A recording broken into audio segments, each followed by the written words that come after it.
webinar. Today we'll be looking at the complexities and issues involved in using electronic signatures, especially in the context of cross-border transactions. My name's Alf Torrance. I'm the Executive Director of the Russo-British Chamber of Commerce, and I'm delighted to welcome Elisa Grafton and Peter Adams, both partners at the well-known West End firm of Scrivener Notaries, Pinna. Before we get started, I'll quickly run through the ground rules. After I've finished, Elisa and Peter will make their presentations. I'm sure you'll have questions for them, so please use the chat room function to do so. And me and my team will monitor the questions and we'll try and pick out some of the more popular themes.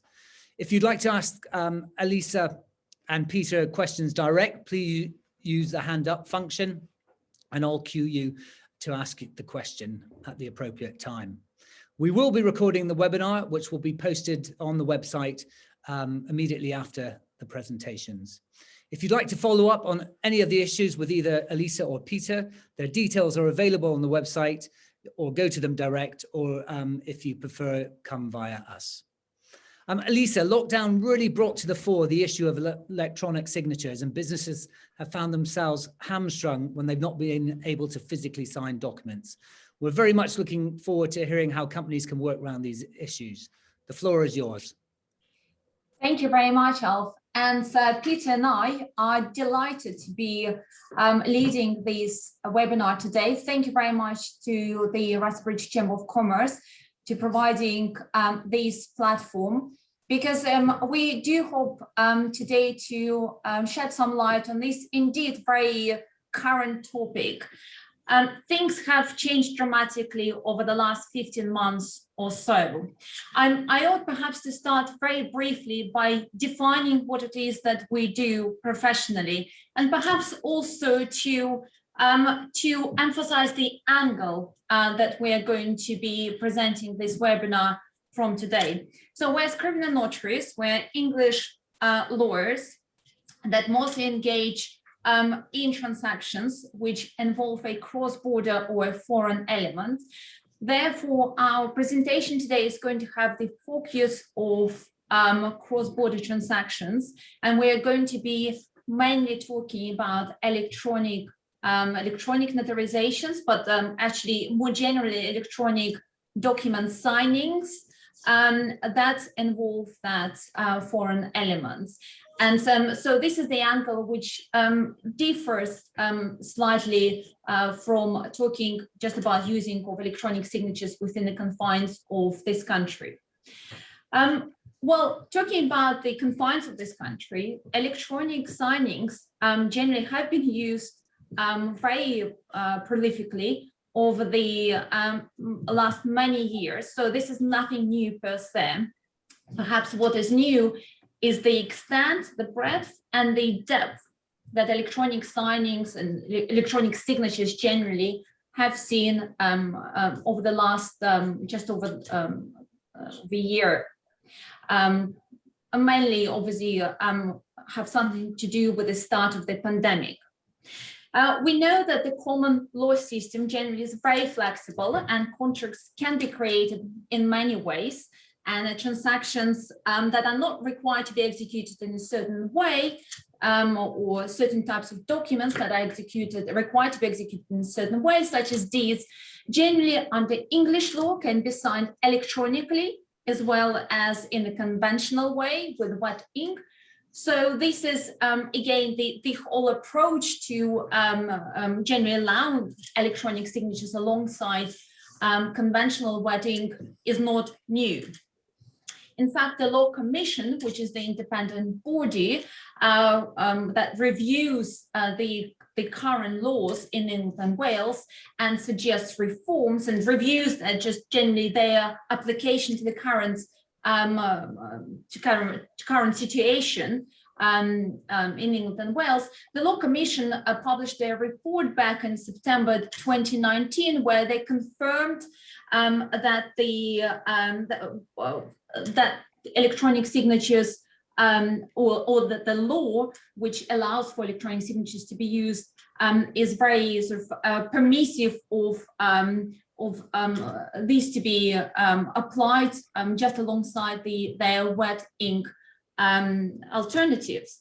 And in fact, they concluded that an electronic signature is capable of being used to execute a document, provided that A, the person signing the document intends to authenticate the document. And it's a very important element, because the intention to authenticate the document by means of electronic signing definitely needs to be there from the point of view of the signatory.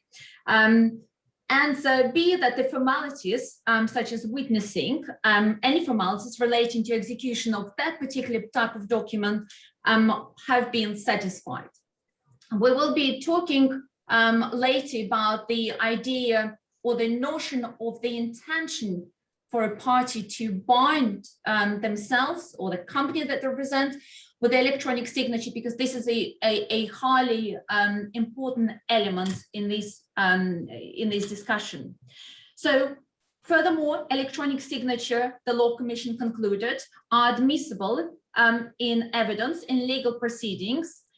And they've also reviewed different types of signatures that have traditionally been used and considered valid, which are not signatures per se, but they have been considered valid. And the Law Commission stated that those alternative to signatures, if they are done in electronic format, they should also be held valid unless otherwise, unless there is a feature which would invalidate these. And such examples of valid signatures could be signing, for example, with a sign X, signing with initials, printing a name, or signing with a mark. And as we can see that these types of signatures, conventional signatures, although they're not an amount of signatures per se, they're very much, it's very important to recognize that they would be considered valid, and their electronic alternatives would also therefore be normally upheld unless there is anything to indicate that they should be held invalid. Now, obviously, we're talking about today we're focusing on the on the cross-border transactions, because this is paramount area that we have expertise and interest in. And it would be impossible not to talk about the view, the general view on electronic signatures in Europe. So European jurisdictions are the most popular jurisdictions that we deal with. And so we now have learned the English law perspective that electronic signatures have been long-term accepted alternative to wedding signatures. Now, how do our European counterparties view this point? Well, there is a regulation, which is a European Union regulation called IDAS. It's although it obviously no longer applies in the UK, the UK government has incorporated the IDAS rules into the UK law, and therefore the rules are applicable in our country, in this jurisdiction as well. And IDAS have introduced the purpose of creating a common foundation generally and the framework for secure electronic signatures, and it covers electronic IDs as well as trust services. So it's a very important regulation, and it would be amiss not to mention it here. Now, IDAS recognizes three types of electronic signatures, which I'm going to briefly mention here, and my partner and colleague Peter is going to build on this in his part of the presentation. And here is our the slide of our presentation that that perhaps you can use to understand the difference between the three signatures in more depth. So IDAS recognizes effectively three different types of electronic signatures. Each one builds on the other one, and each one is stronger than the formal one. So the first one is this simple electronic signature. Now, this signature is defined as effectively data in electronic form, which is attached or logically associated with other data in electronic form, and which is used by the signatory to sign. So effectively, something like a signature on the email might constitute an electronic signature. But as you can see, that this is still a very tenuous link between the message, i.e. the electronic data, and the signature. The next level up from it is advanced electronic signature. And in addition to the simple electronic signature, it can also be uniquely linked and capable of identifying the signatory. And this is really important point to bear in mind, because this ability sort of to verify that it uniquely comes from the signatory is what makes it a more reliable type of signature. So it has to be created in a way that allows for the signatory to retain control, and that's another a crucial element. And the third element is that it's linked to the document in a way that any subsequent changes to the data would be detectable, i.e. it would have to be created in a way that tampering for the document once it has been electronically signed should not be possible. The third and the highest level of electronic signature is a so-called qualified electronic signature. And it is effectively an advanced electronic signature, i.e. the previous level, which is additionally created by a qualified signature creation device and is based on the qualified certificate for electronic signature. And it sounds fairly technical, but effectively it means that we people who use that qualified electronic signature would use a third-party service provider, certificate provider, effectively that would allow for and before actually we can start using this qualified electronic signature, we would have to or the signatory would have to go through identification process. So our identity will be confirmed by the certificate provider.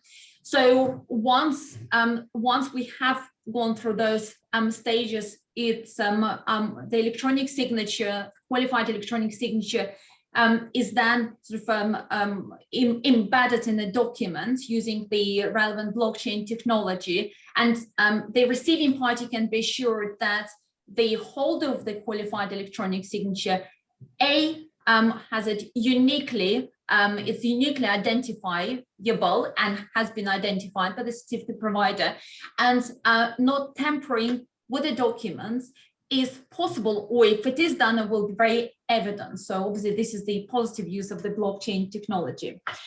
And I will perhaps finish this section of my section of this presentation by saying that only qualified electronic signature is explicitly recognized to have the equivalent legal effect of a handwritten signature under the EU law. And this is a very important point to remember if there is any dispute over validity of that signature. I think now is a good time for me to pass the baton on to my partner, Peter, who will take you through a very technical, well, fairly technical, but incredibly important aspects of electronic signings. Peter, over to you. Thanks, Elisa. I think it is quite helpful just kind of pausing for a moment on this classification under ADAS that you've outlined here of how secure are the signatures that we use? How secure are electronic signatures, if you will, as a medium of conveying the will of parties to an agreement or a signatory, if it's, for example, a power of attorney, a kind of unilateral document. Because I must confess for my own part, having looked at the kind of applicability or the use of electronic signatures for the purposes of notarial work for many years now, I initially did have a certain amount of skepticism as to how secure this is as a medium. But I think when you look into it, a lot of it really boils down to, you know, what level of signature are you using? What platforms are you using to obtain electronic signatures? Because clearly the integrity of the document is key, in addition to the question of identification of signatory and the connection between an electronic signature and the signatory themselves.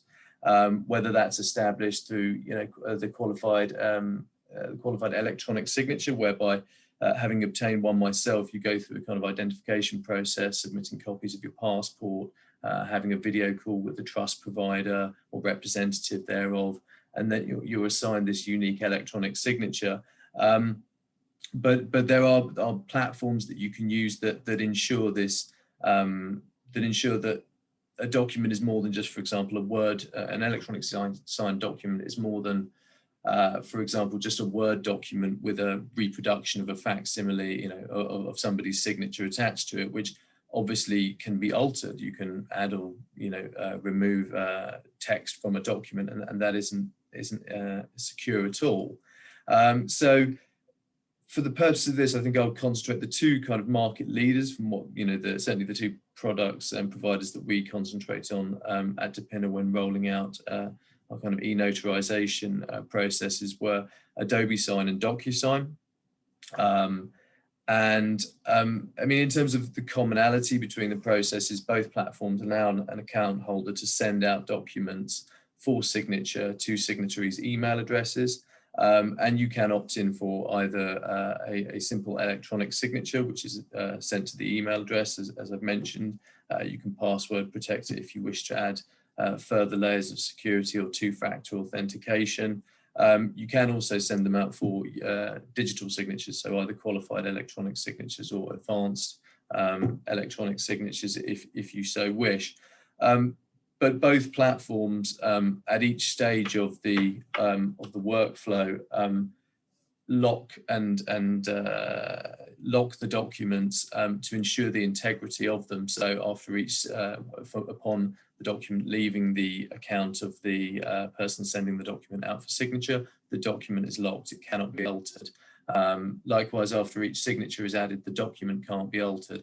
And in the case of Adobe Sign, this is done using a public key infrastructure with audit trails and a digital signature, which is created with an algorithm that calculates a unique cryptographic fingerprint from the final signed PDF. And you can see an example of this on this slide here. This blue ribbon at the top, which says certified by Adobe Sign, a document cloud solution. This means the document's been sealed. You can verify the signatures on it. There will be an audit trail at the end of the document or in a separate file that you can verify when signatories received the document, when they opened it, and when they signed it.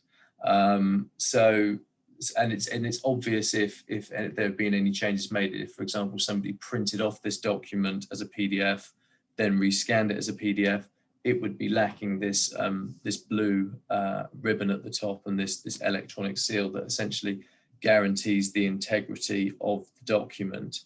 And as I said, the final certified PDF can be further secured with a password if required. They'll obviously then have the issue that any person to whom it's being sent does have to enter it, which can have unintended consequences, as I've found. So primarily we went with Adobe Sign, but I think a lot of these features you can find likewise in DocuSign as well, with some slight variations on how the product works and features that are available for both platforms. So how do we apply Adobe Sign in notarial practice? Well, up now is the e-signing workflow, and I think given the context in which we're exploring this of international transactions, the first step for us was always checking that the recipient is happy to receive an electronically signed document.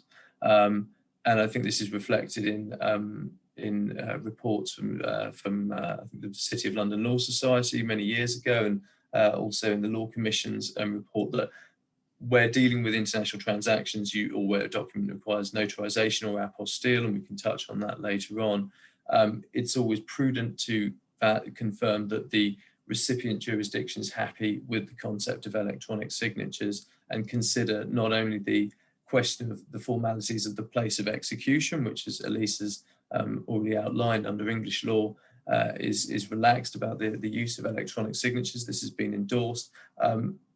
We always have to consider the requirements of the recipient jurisdiction, because there are some that it just does not sit well with them. So yeah, once that's if we do have a green light from the recipient jurisdiction, then we'll receive a final draft of the document, which is to be signed, confirmation of the signatory's email address, capacities in which they're signing. We can check if we need any further due diligence, passports, signing authorities, etc. The documents then uploaded to the Adobe Sign platform, sent to the email. Signatory signs electronically. The document's locked and all parties receive the signed document by email. At this point, I would have a quick video call with the signatory to confirm they did indeed sign the document, because from our perspective as notaries, it's possible for anyone to have access to an email account within reason, and so we need to verify that yes, the email address, or whoever accessed this email account, was the person, the person who is actually authorized to sign this document, or who has purported to sign the document if it's in their own name. We then add a hard copy notarial certificate. I have done several electronic notarizations, so to speak, but this is the reason for this being a fairly small part of the work I've done over the last year or so is due to the lack of an e-apostille, which we will touch on later on. So generally speaking, I would print out the electronically signed document. So essentially, we're just using Adobe Sign as a medium. It's a platform to obtain signatures in a secure fashion. And then if the document does need to be legalized, then this can be submitted to in this jurisdiction, the Foreign Commonwealth and Development Office for the apostille, and if appropriate, consulates to obtain legalization. So why did we go with Adobe Sign? Well, we're the only firm of notaries in England and Wales to have the ISO 27001 Information Security Management accreditation. And part of retaining that accreditation is to demonstrate to external auditors that we are, our systems are compliant with this standard. They're maintained to the highest level. There's a requirement of constant development, constant improvement, cognizance of the risks to the data of data subjects that may be passing through our hands, and also other information, not necessarily personal data, commercially sensitive information, for example. So we work very hard to retain this accreditation, and part of this was ensuring that wherever data is flowing through the firm and tracking our data flows, if that's being used by, if that service is being provided by a third party, whether that's a shredding company or in this case a e-signing platform, that the sub-processor actually maintains the highest levels of information security. And we were happy that Adobe Sign is compliant with that standard. So we were able to offer this product to our clients with confidence that this wasn't going to cause problems in that respect, and that the data being processed is subject to the industry gold standard in terms of data security. Connected to the ISO, loosely to the ISO 27001 point is that of GDPR, which was the hot topic several years ago, but continues to be for us. Obviously it's been implemented by the Data Protection Act 2018. There are data protection principles that we have to observe. That's lawfulness, fairness and transparency, purpose limitation, data minimization, etc. But I think the key thing for us from the e-signing perspective is that of integrity and confidentiality, which is essentially security. We need to implement appropriate measures in terms of the security of data to make sure that's kept safe. So we have to choose appropriate processes, and and in that case, it's a process that can provide sufficient guarantees that they will implement appropriate technical and organizational measures. And again, in this case, Adobe could do that for us. So it was another tick in the box when we went with them. And I think it's worth considering, obviously, not only GDPR for any organization, but also if you're choosing a signing platform, looking at whether the ISO 27001 accreditation is held gives you a lot of confidence that the data that's going to be passing through the product is going to be subject to the most rigorous standards of security and kept safe, and that they take this whole matter seriously. So what were the advantages we found with the e-signing platforms? It's quick, so it reduces logistics, and in the COVID working from home scenario, we found that to be extremely helpful. It adds an unnecessary link in the chain to have to have a document printed by somebody working from home, signed and biked to our offices. And particularly I've found with some investment banking clients where for compliance and data security reasons, they won't even allow their employees to have a printer that's linked up to their work computers, laptops. So it did de-stress the signing process. As discussed, it's secure. I found it to have a very clean presentation in terms of, the finished product looks very good. A big plus for me was the easy retention and access to signed documents. You have a library, a database of the signed documents that you can easily access in the future, and indeed repeat because they're electronically signed documents. The end product is merely a printout of an it's a tangible version of the intangible product. So if a client asks me, oh, well, we need to get another one of these done, well, I can print as many copies as may be required. So there's advantages there. Disadvantages were the problems for the tech averse. Every now and then in spite of, no matter how intuitive or easy to use the platform may be, from time to time, you do encounter a signatory who just isn't happy with the notion. Adobe didn't help themselves recently with a small pop-up window that asks you to enable cookies that helpfully blocks the button that says sign, much to the chagrin of their people. But I have raised it and I think they're working on it. You need a device and an internet connection, which can be difficult at points, though probably less so these days. Depends, I guess, where people are weathering out lockdown. Some jurisdictions, again, are uncomfortable with the concept, and Elisa and I can touch on this later on, that there are some jurisdictions that just don't like the notion of electronic signatures, no matter what English law says, or no matter how enthusiastic your client may be about the use of electronic signatures. Witnessing of deeds has been an issue, in that English law indicates that under English law, a deed must be witnessed, and the case law indicates that a deed witnessed via video link may not be valid.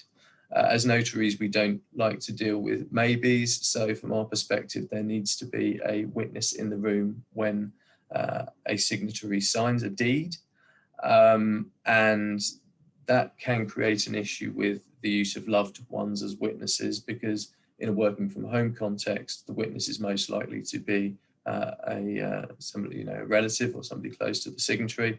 They may not necessarily want them involved in that process. Finally, the lack of an e-apostille means that certainly for the moment in this jurisdiction, the use of these platforms is restricted to that of a medium to obtain a signature. If the recipient jurisdiction, one of the stipulations is normally that the document is, in addition to being notarized, apostilled, and there is no electronic apostille. So we are, at the end of the day, stuck with printing off hard copy if we want to get the job done. A final point was the problem that arose was that of identifying clients. So initially there was some guidance issued by our regulator which talked about the signatory holding up their passport to a webcam. Now, from our perspective, there is a certain element of risk there. How can you spot a fake passport when it's held up to a webcam? Well, you can't really. So we started looking at a way of de-risking the whole identification process when carried out at arm's length during the COVID crisis. And what we landed on was a product from LexisNexis Risk Solutions called IDU. I've got an example of an IDU report I can share shortly, but essentially this is now I'd say Pinna's primary remote onboarding tool. It offers instant online identity verification if you've ever obtained or set up a bank account with a Monzo or Revolut. The process is quite similar. It involves taking a photograph of the ID, you're downloading an app, I should say, onto a smartphone, using the app to take a photo and the camera installed on the phone to take a photo of the ID. The program has the ability to spot certain tells in terms of fake IDs and to also read the NFC chip that's contained in I think most passports. And so this helps us to confirm the authenticity of ID documents, which massively de-risks the whole process of identifying people at arm's length.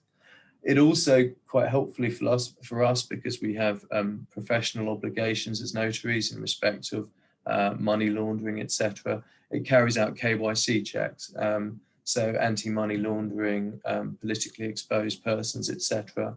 So we found it to be a great package to help us meet our professional regulations and obligations in a fairly easy and succinct manner.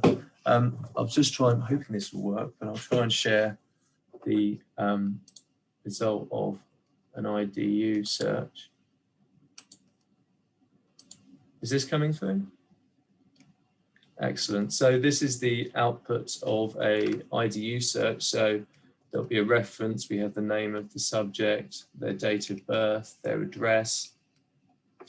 Perform various checks, so whether any PEPs or sanctions applicable to them, whether they're alive, indeed mortality, which is a key point for us as notaries. Insolvency likewise affects an individual's ability to execute a document, to have the legal capacity to do so, if they're disposing of assets, for example. It will give addresses already touched on, credit ratings, verification of date of birth. Confirms liveness. I was slightly puzzled when I did a test run on this app. It asked me to blink, and it was explained to me that's to demonstrate you're alive and this isn't a deep fake that the computer's looking at. Checks the face appearing in the ID matches up with the face in the selfie. Name, the NFC chip, there's a reference there to that. Document expiry date and issuing country. So on this basis, we can, this particular section here on passport, we can verify whether a document is authentic, whether an ID document is authentic or not. If an individual is resident outside of the UK, unfortunately, we don't get a lot of the information on address, etc. But it will verify, in our experience, most passports, which is very helpful.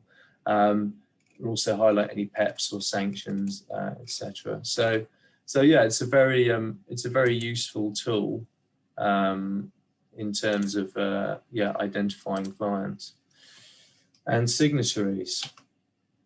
So I think that probably wraps up for me on the IDU process. I know Elisa and I were going to talk a bit about how the reception that we've received for electronically signed documents in foreign jurisdictions. Elisa, do you want to take it from here?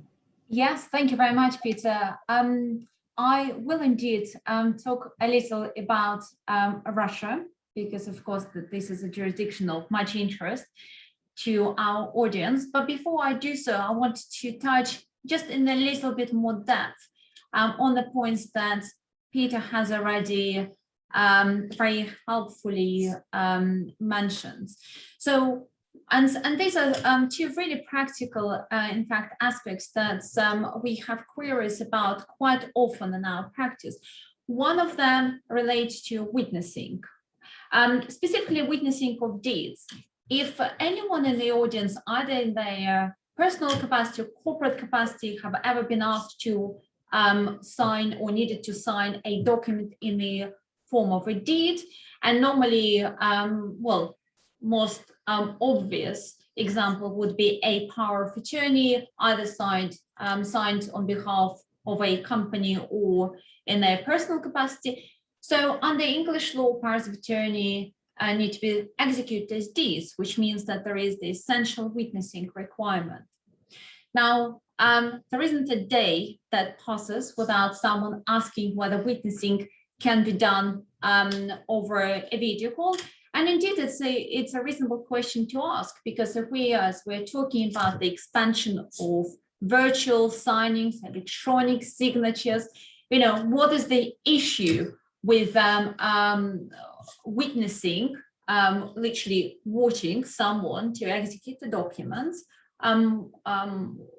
by means of a virtual call rather than actual physical presence.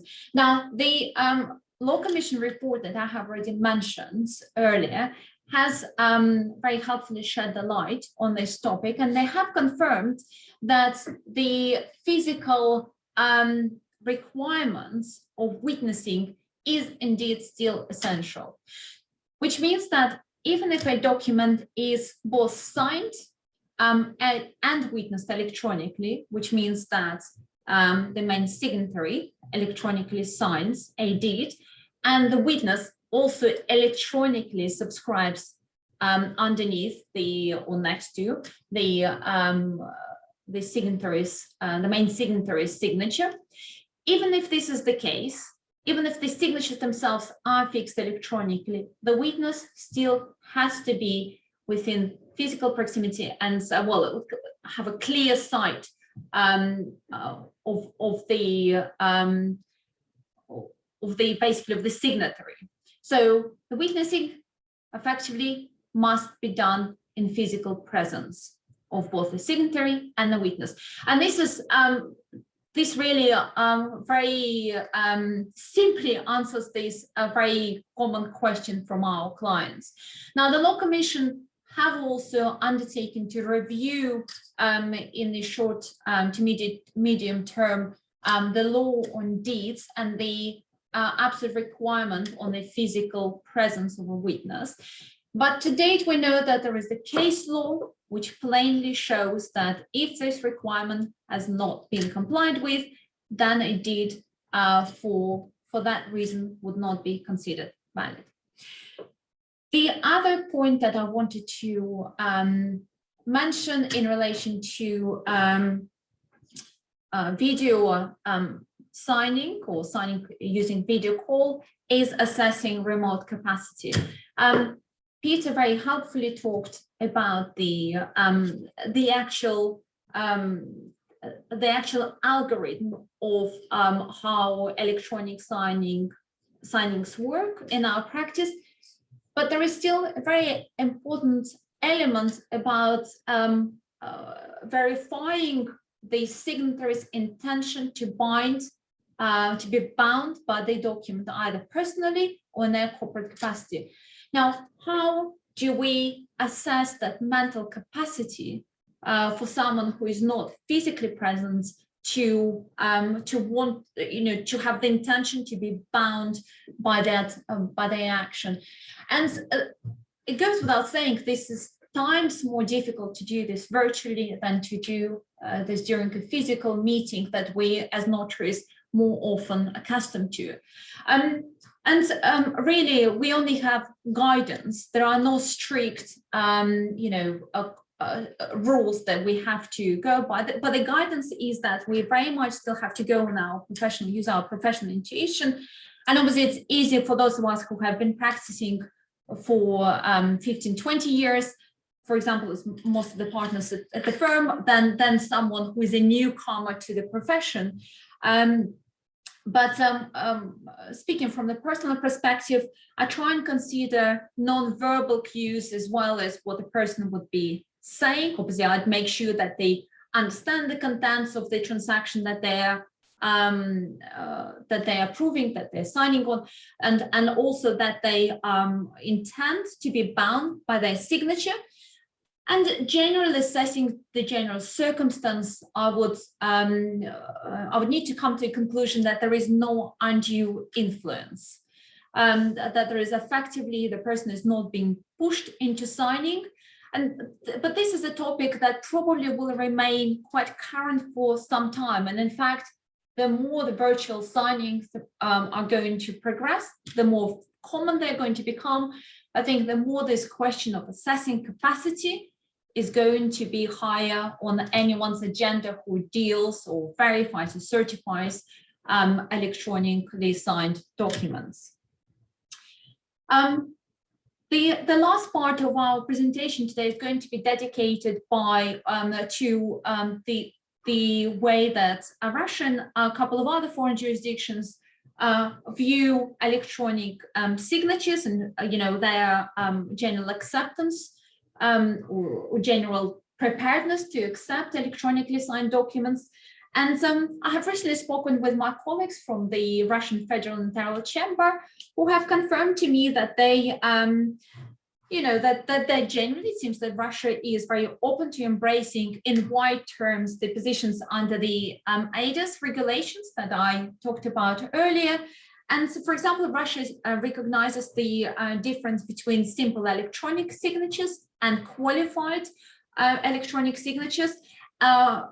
Furthermore, the latter can be transferred, so that a document signed by means of a qualified electronic signature can be actually transferred into the paper document, and the paper document bearing such signature would be also considered compliant from the perspective of the Russian law, it seems.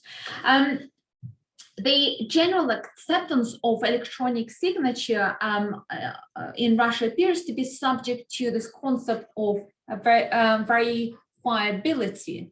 So I was told that the electronic signature needs to be verifiable either at the time when it was affixed or at the time when it's being presented. And if this one of these two criteria have been met, then the document signed electronically would be considered properly signed. It's also really important to talk about the view, what is an electronic generally document. Peter mentioned briefly there's not much to talk about the point of electronic apostilles affixed in the United Kingdom. Well, electronic apostilles do not exist, or the apostilles in electronic form do not exist in the UK. We are very much hoping that the FCDO will soon be ready to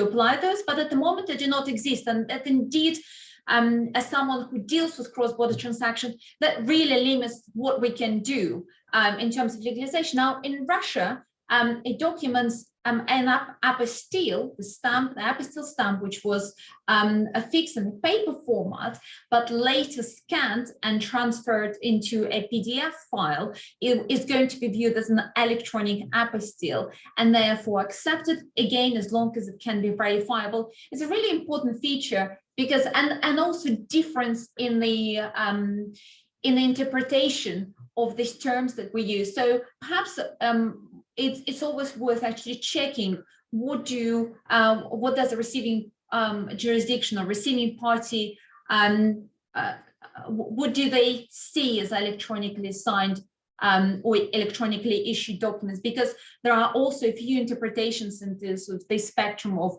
in the term electronic. And very lastly and very briefly, I'm also going to mention a couple of other jurisdictions that in our practice we found most receptive to electronically signed, executed and notarized documents. We found that generally the receptiveness has something to do with the commercial interest, and if we as notaries can provide a receiving jurisdiction with the reasonable comfort, what they're basically looking for us to certify in the document, then the means in which these documents are presented, i.e. either in the conventional format or electronic format, become less significant. And we found that countries such as Spain and France were quite receptive to electronic signed documents. And this is perhaps the end of my my presentation, but I will just ask if Peter wanted to add anything on these foreign jurisdictions briefly. Thanks, Lisa. I think I've been asked quite a lot by clients over the past few years, over the past year or so, can you give me a definitive list of what jurisdictions will accept, albeit notarized and apostille, electronically signed documents? And unfortunately, I've never been able to give that list. I thought my advice has always been to them to seek advice from counsel on the ground, because ultimately they're the ones who have to get these documents accepted, registered, whatever it may be, and that may change from body to body, or from, you know, whether you're dealing with the government body. Whether I think a crucial one, I don't know if you found this, Elisa, if there's a commercial incentive for the recipient to accept something different to what they would normally accept. So by way of illustration, I specialize in work for Spain. The standard for Spain is what they would do in a firm of notaries in Spain. It's a public form document. It's signed in wet ink. You go to the notary's office, you appear before them, you sign a document. The notary tells a story in the document saying this person's appeared before me. You both sign in wet ink. That's what they tend to go for. Now, I was surprised to see that electronically signed documents, there was some traction during the COVID crisis with Spain. And I think it was primarily in commercial transactions where the parties all want to get this done. There is also, to be frank, a commercial incentive on a Spanish notary to accept perhaps something different to what they would ordinarily accept, because they will get a certain percentage of the transaction value.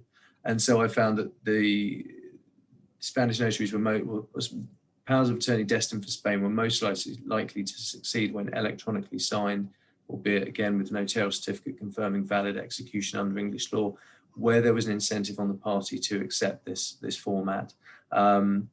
Likewise, France, I think, as I understand it from speaking with French notaires, if you, from a domestic perspective, all notarial documents are now executed electronically. If you go to a French notaire's office, you will sign on a tablet, an iPad, or whatever you may be. But that is obviously separate from the question of international transactions. But it was interesting that the first electronically signed document that I notarized, I actually electronically notarized. That is to say, with no need for an apostille. It was I issued my notarial certificate electronically. It was attached to a proxy that was signed electronically. It was in respect of a French company. I suspect the reason for that is that the notion of electronic signatures is more bedded in, where it's the only way they execute notarial documents in that jurisdiction. Again, as I understand it. I believe Spain has a similar, touching on your point, Elise, of the interpretation of what electronic means. Spanish public officials and notaries have been working with electronic documents for a long time, but what I found is that this is actually an electronic reproduction of a hard copy original. There are still warehouses and warehouses of volumes of notarial documents being created throughout Spain. These documents are signed in hard copy, but then they're scanned into electronic format to allow for quick and easy transmission, easy accessibility. There's a form of Spanish notarial email where if you go to a notary in Madrid and they need the title deeds for a property in another part of the country, the notary who attested in the other part of the country will send those through via this electronic system. So I think it's very relevant, your point, at least, of what is that jurisdiction's interpretation of an electronic document. So yeah, in summary, I think unfortunately there is no definitive list. seek advice from counsel on the ground, and ultimately, as I think we find so often in legal matters, if everyone wants it to happen, it will probably happen. So yeah, that's all I've got. Great. Peter and Elisa, thank you very much for that really in-depth and interesting overview of this really important area. We have a couple of questions. Before I go to them, I will ask a couple myself. One is fairly general and probably will betray my ignorance on the subject more than anything else, but I'll ask it anyways. The first one is, do the Russians have an equivalent of the IDAS approvals standard?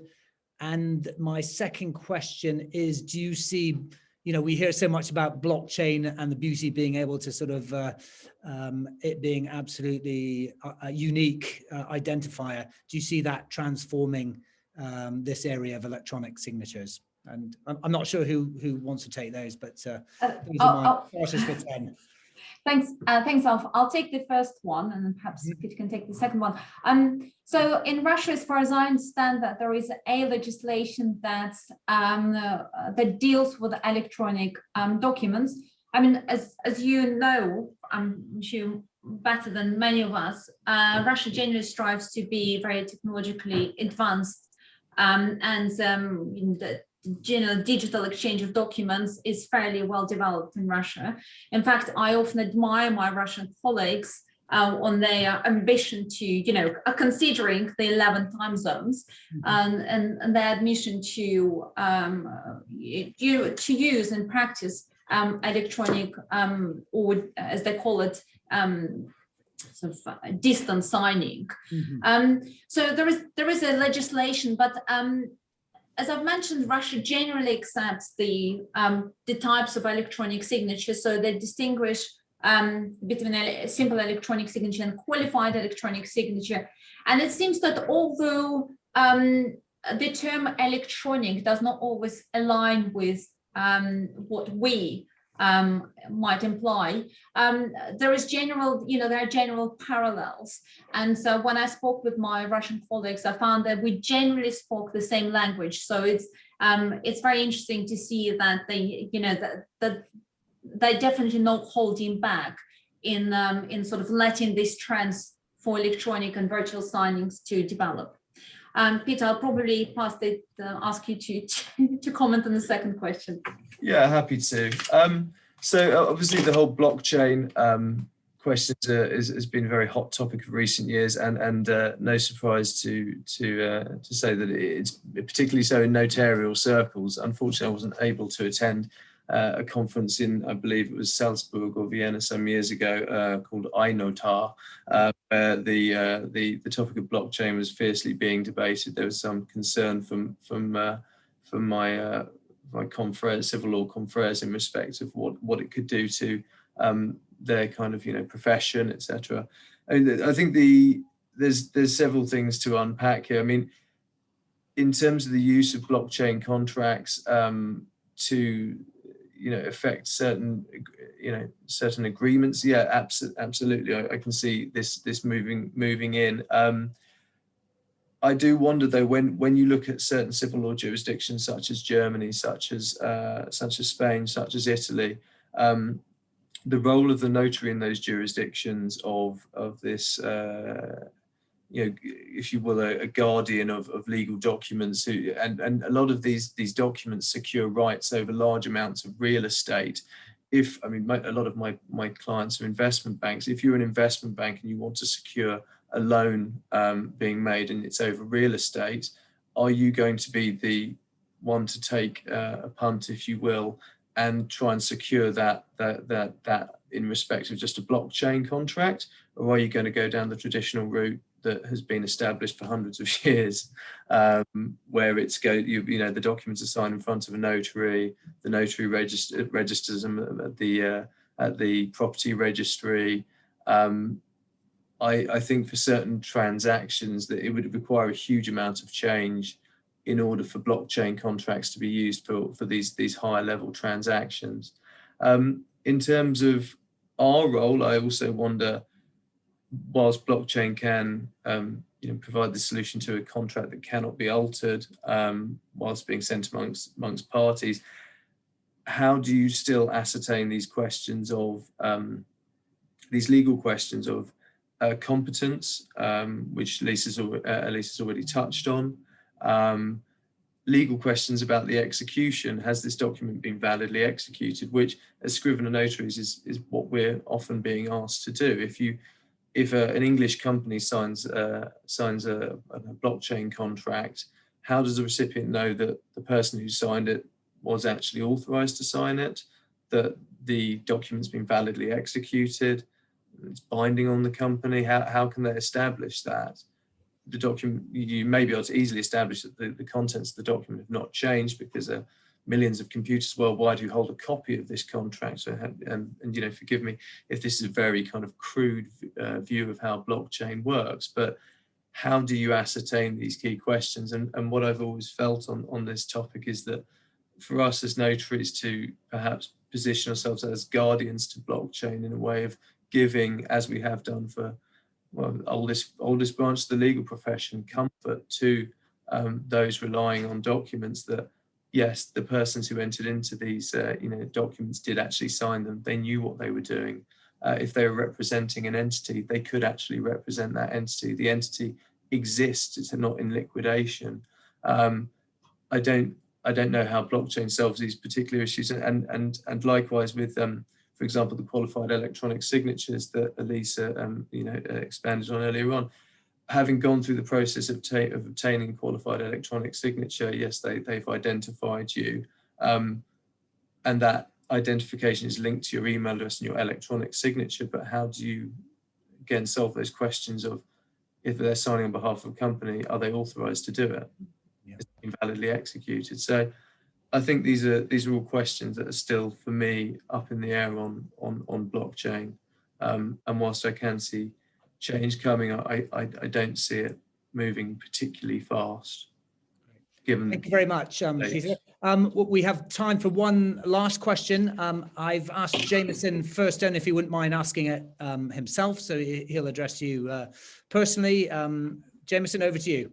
Yeah, sure. Thank you. So my question concerns basically submitting KYC electronically, which for some reason jurisdictions seem to treat differently than the way they accept an electronic signature. Banks, law firms, corporate administrators, they all want the KYC in hard copy signed. At least that's been my experience in the Bahamas and Cyprus and Monaco, and in every jurisdiction that I've ever had to deal with. So I joke with my clients that I'm the world's most expensive utility bill certifier, all right? And I spend an inordinate amount of time certifying passport utility bills, corporate documents, and then you send them all out to like Hellenic Bank or someone, right? And then like 2 weeks later, the corporate administrators ask you for a KYC package, and of course Hellenic's got your documents, and you got to do it again. And it seems that if one could go to Pinna or to any solicitor, certify a bunch of documents electronically, so that you've got a file that's been certified, and then you'd be able to email this out to the parties that need it, and because it's been certified by you electronically, and you are who you are, and so there's no. You've seen the original documents. The people have been there. There are none of these issues about whether anybody's under duress, but yet the paper still has to go for some reason. And I don't know if that's a matter of corporate law in these jurisdictions, but is there any movement?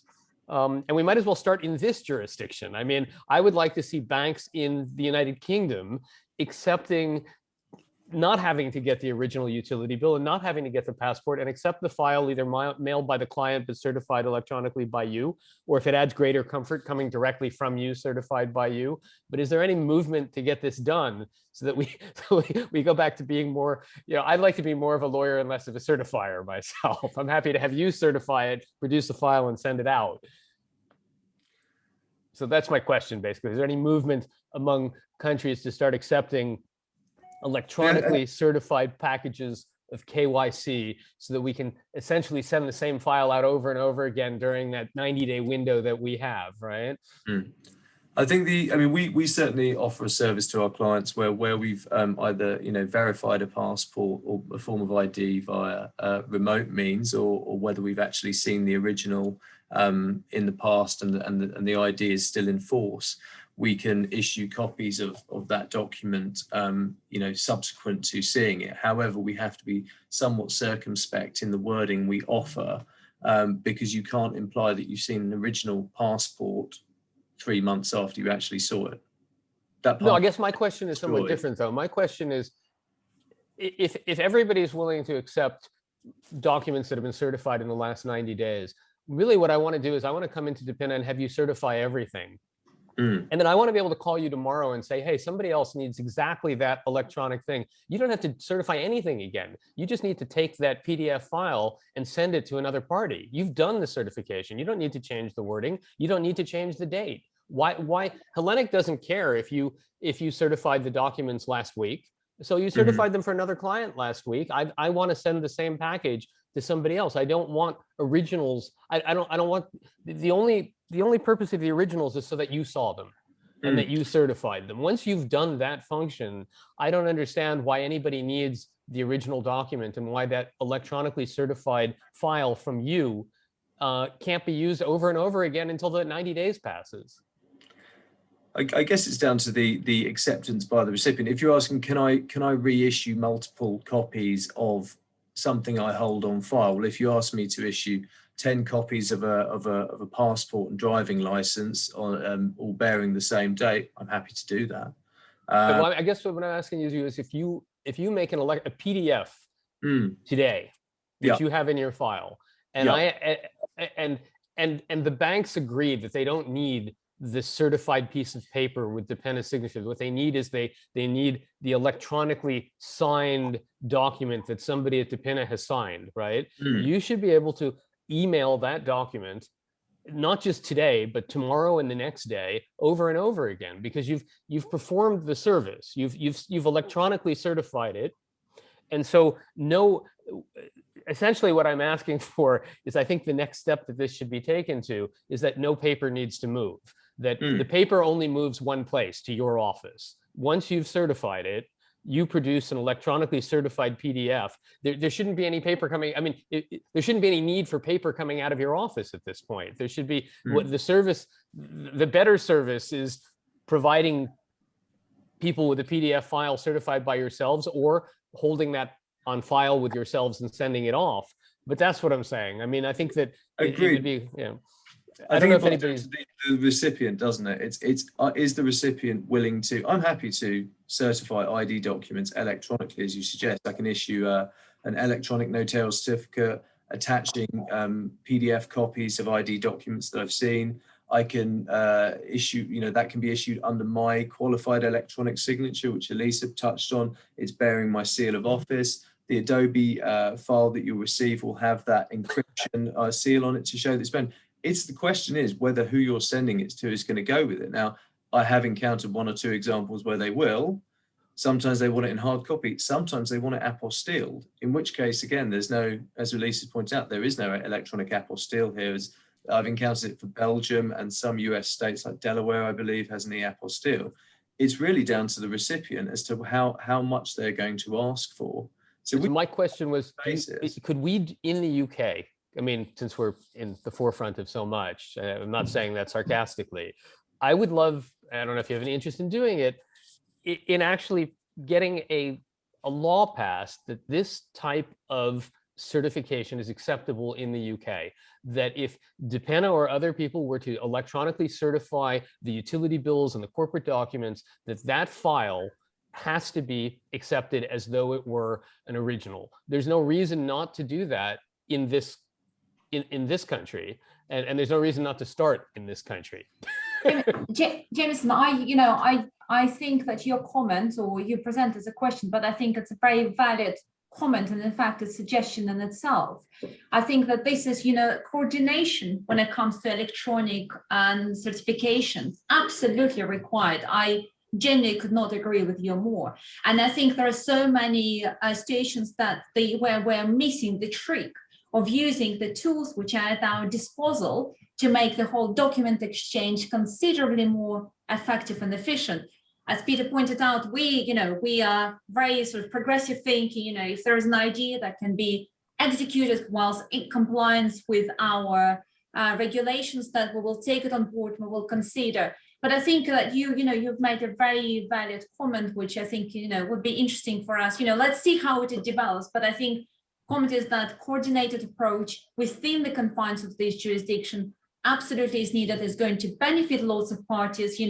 Banks, other organizations that accept electronic documents. So it's probably a very apt point to finish actually this webinar to say that a lot of work has been done. Considerable amount of work has been done in the last 15 months, but it looks that there is a lot more for us to look forward to. Thanks. Thank you. Great question, Jameson. Thank you for that. And you're right. I'm afraid time has run out and we'll have to draw stumps there. Elisa and Peter, once again, thank you very much for a really interesting presentation. And as I said to the audience, if anyone has any follow-ups, please either come through us or put your questions to Elisa and Peter direct. Thank you as well to the audience, of course, for joining us. I hope you have taken something of value out of it. That concludes today's webinar. I hope you'll join us again for our spring conference on the 12th of May. That is entitled Working Towards a Socially Inclusive Future. We have a great lineup of speakers from Unilever, AstraZeneca, BAT, Shell, and EY, to name a few. I very much hope you'll join us there. That's all we have for you. Have a good afternoon and see you soon. Goodbye. Thank you. Thanks. Bye.